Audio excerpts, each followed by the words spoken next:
খালি পকেটে, খালি মানিব্যাগে ঘর থেকে বের হবেন, ভরা পকেটে আপনি ঘরে ফিরবেন ইনশাআল্লাহ। আপনার মানিব্যাগের ভিতরে এই দোয়াটা পরে ফু দিবেন, যেখানে টাকা রাখেন এই দোয়াটা পরে ফু দিবেন, ইনশাআল্লাহ আল্লাহর দেয়া ধন ও সম্পত্তিতে সেই জায়গাটা পরিপূর্ণ হয়ে যাবে যদি আপনি এই দোয়াটা করতে পারেন।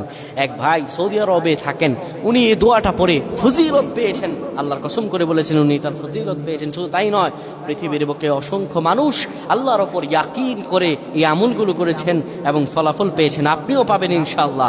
আপনার মানিব্যাগে, আপনার যেখানে টাকা রাখেন সেই জায়গায় এই দোয়াটা পরে আপনি ঘর থেকে বের হয়ে যাবেন কাজের উদ্দেশ্যে, আল্লাহ তাআলা কাজ মিলিয়ে দিবেন। ব্যবসার উদ্দেশ্যে বের হয়ে যাবেন, আল্লাহ ব্যবসাতে সফলতা দান করবেন। সকল কিছুতে আল্লাহ রাব্বুল আলামিন আপনাকে সাফল্যমণ্ডিত করে দেবেন। এই দোয়াটা আপনারা পড়বেন, মানিব্যাগটা হাতে নিবেন, কিংবা যেই জায়গায় টাকা রাখেন ওই জায়গাটার মধ্যে আপনি এই দোয়াটা পরে ফু দিবেন। এই দোয়াটা হলো ওয়াকাফা বিল্লাহি ওয়াকিলা। এই দোয়াটা পড়বেন, ওয়াকাফা বিল্লাহি ওয়াকিলা, আমার আল্লাহ আমার জন্য যথেষ্ট। এই দোয়াটা পড়তে দেরি হবে, আপনার ভাগ্য খুলতে দেরি হবে না। আল্লাহ আমাদের বুঝদান করুন, পড়েন আমিন।